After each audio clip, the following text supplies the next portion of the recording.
Turkson technologies, अगस्त 2012 में इस company की हुई थी शुरुआत, यानी कि 10 साल पुरानी।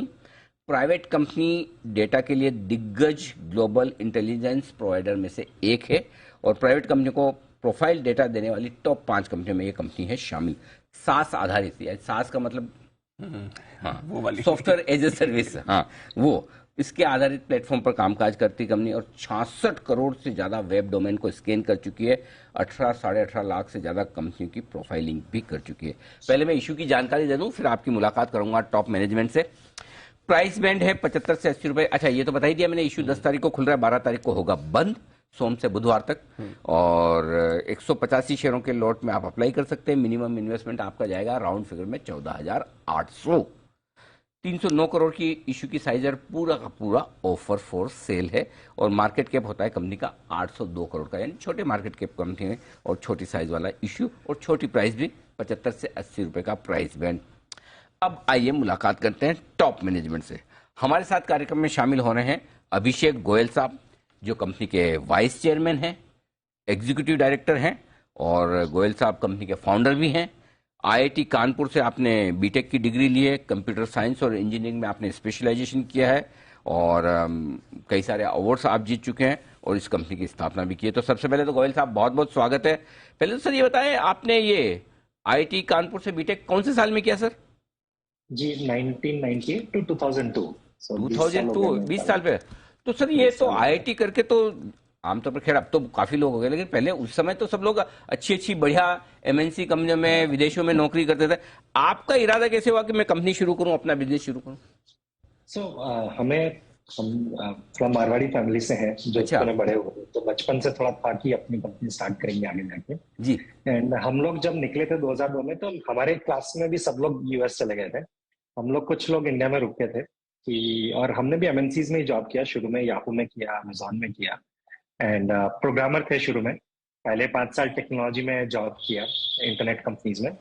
फिर हमने वीसी भी बने। हम लोग छोटी छोटी स्टार्टअप्स में इन्वेस्ट करते थे। तब एक कंपनी के लिए काम करते थे हम, एक्सेल पार्टनर्स। अच्छा। एंड फिर हमें लगा कि ये जो प्राइवेट कंपनीज में इन्वेस्ट करते हैं लोग, उनके पास बहुत इंफॉर्मेशन नहीं रहती है दूसरे कंपनीज के बारे में। एंड हमारा काम यही होता था कि ढूंढते रहते थे कि कौन सी अच्छी स्टार्टअप निकल के आ रही है। तो 3 साल हमने वो जॉब किया। फिर हमें लगा कि ऐसा कुछ होना चाहिए कि जहाँ पे कि एक ही जगह पे सारी कंपनीज रहे, कि यार अगर हम एक कंपनी देखना चाह रहे हैं एक मार्केट में, तो हमें ऑलरेडी वो इन्फॉर्मेशन प्लेटफॉर्म पे मिल जाए, इंस्टेड ऑफ कि हम खुद ढूंढते रहे। तो हमने वहीं से शुरुआत की इस आइडिया की।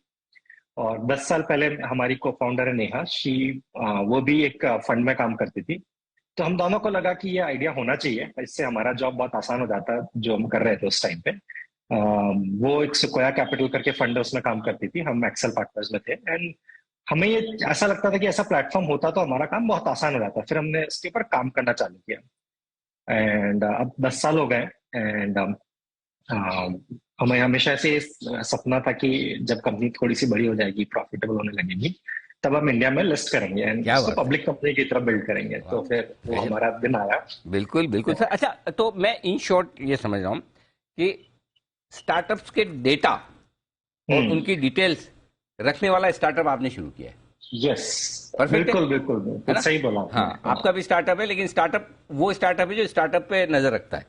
वाह गजब, क्या बात है। और अब तो हिंदुस्तान में स्टार्टअप का कल्चर जो सर 4-5 साल में क्या हो गया, सबको स्टार्टअप में पैसा लगाना है। हाँ जी बिल्कुल। 10 साल पहले हमने एक्सेल में जॉब किया था 2010 में। तब स्टार्टअप बहुत अर्ली डेज में था। लोग स्टार्टअप में काम भी नहीं करना चाहते थे, पैसा भी नहीं लगाना चाहते थे। उससे 10 साल में आई थिंक बहुत बदलाव आया है। अभी स्टार्टअप एकदम मेन स्ट्रीम हो गया है।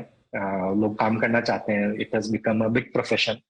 तो आई थिंक एंड इंडिया में अलग से मूवमेंट हुआ है, ऐसा हर कंट्री में नहीं हुआ है।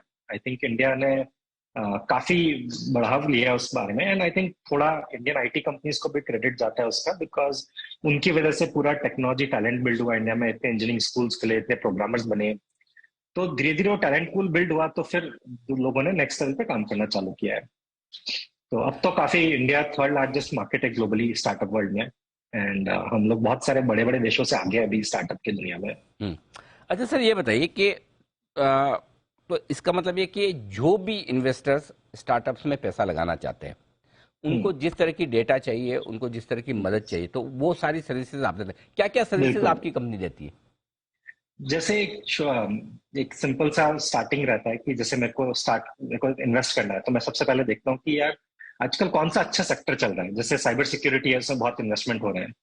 तो एक इन्वेस्टर को चाहिए कि पूरा मार्केट देख सके कि अच्छा इंडिया में कौन कौन सी कंपनीज है, या अगर वो इन्वेस्टर लेट्स से सिंगापुर में बैठा हुआ, उसको सिंगापुर की कंपनीज देखनी है, तो हमारा प्लेटफॉर्म से वो शुरुआत करता है देखना कि अच्छा किस तरह की कंपनीज हैं, किस मार्केट्स में ज्यादा मूवमेंट हो रहा है।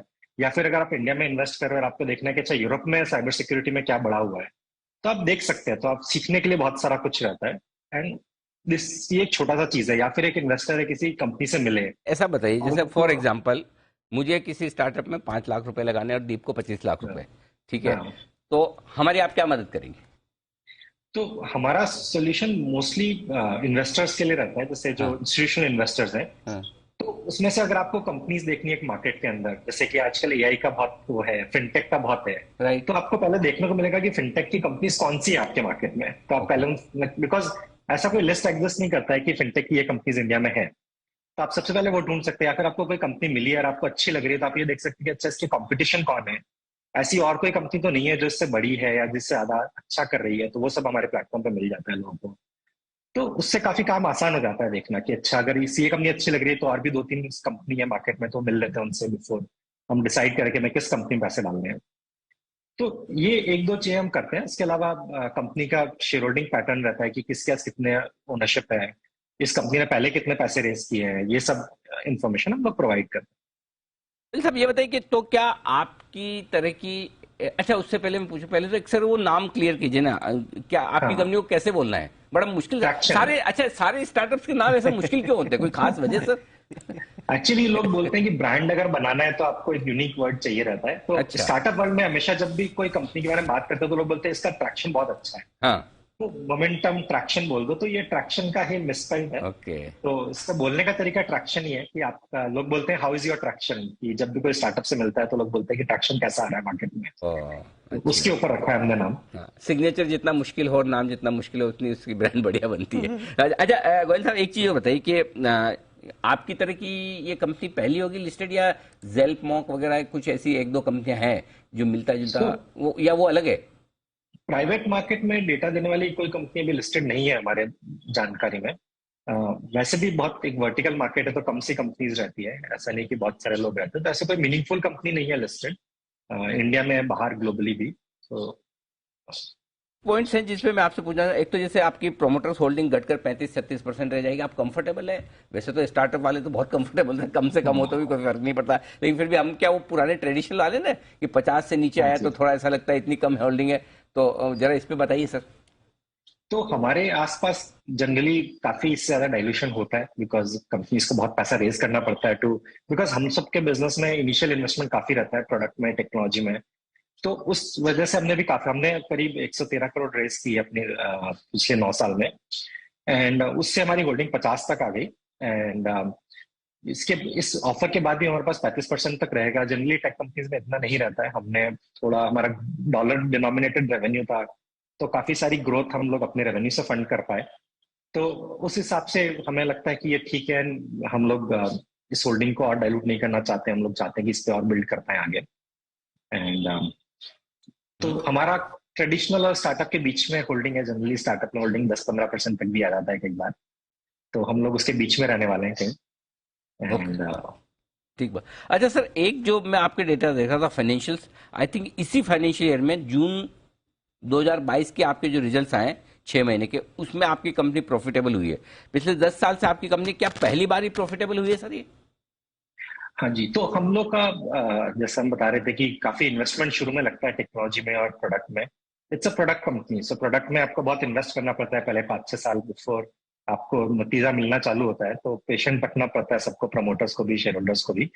बट अब आखिरी कुछ सालों में हमने देखा है कि जैसे जैसे हम रेवेन्यू ऐड कर रहे हैं, उसका काफी बड़ा पोर्शन सीधे प्रॉफिट में जा रहा है। जैसे लास्ट ईयर हमने 20 करोड़ का रेवेन्यू ऐड किया और उसमें से 15 करोड़ लमसम सीधे बॉटम लाइन में चला गया।